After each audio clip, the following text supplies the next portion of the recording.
Honorable Sala de Casación Penal, en representación del señor Guerra, mi persona, deseo destacar los siguientes puntos claves en relación con el caso de Brecht. Actúo en representación del señor Guerra como apoderado y defensor. Primeramente debemos estudiar el caso en concreto y delimitar los derechos fundamentales que tiene mi representado. Ahora bien, uno de estos derechos fundamentales es la presunción de inocencia, recordando claramente que mi representado goza de este derecho fundamental a ser considerado inocente hasta que se demuestre lo contrario. Este principio constitucional es la base de nuestro sistema penal, es nuestra base general como tal. Ahora bien, hablando del derecho a la defensa, tiene derecho a una defensa justa y efectiva, garante de sus derechos. Como apoderado yo me comprometo a estudiar todos los parámetros necesarios para demostrar la inocencia de mi poderante. Ahora bien, en un análisis riguroso de la evidencia, me insto por examinar detenidamente cada evidencia presentada en este caso.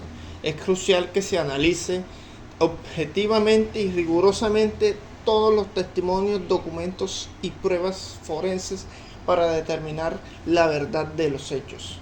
Ahora, existen inconsistencias en la acusación.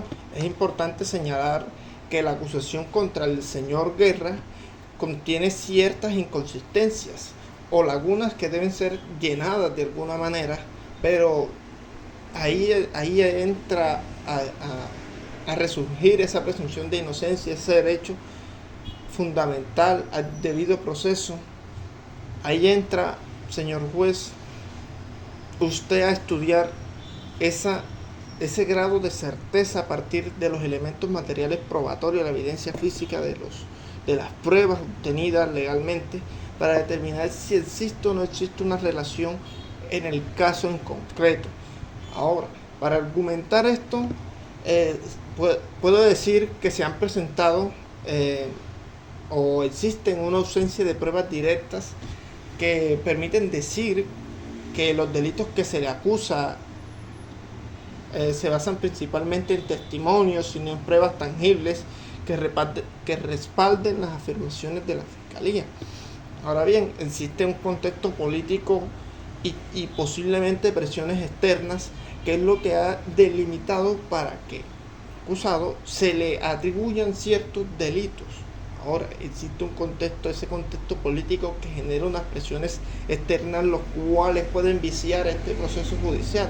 Es importante en una mediación, una exposición mediática, los agentes políticos y en su parte usted, señor juez, analice todas las contradicciones que tienen los testimonios, porque se han identificado diversas contradicciones y discrepancias en los testimonios para decir o para inculpar o para culpar a mi cliente. Estas inconsistencias claramente hacen que le planteen a ustedes algunas dudas.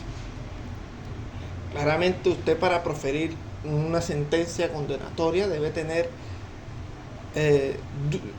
certeza fuera de toda duda razonable, pero esta duda razonable existe en este proceso debido a las diferentes circunstancias, bien sea políticas, el contexto social y las circunstancias atenuantes, para decir que no existen los elementos materiales probatorios suficientes para inculpar o para declarar culpable a mi cliente.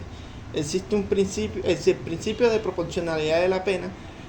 Lo abogamos, digamos, como para bajar el gravamen de los delitos cometidos o imputados, de las penas propuestas al ex senador.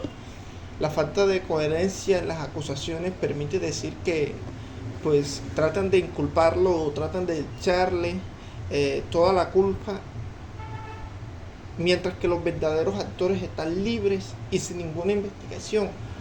Es obvio que aquí existe, más allá de dudas razonables, más allá que existen dudas sobre los hechos que le acontecen o que le inculpan a mi cliente, existe una presión política fundamental.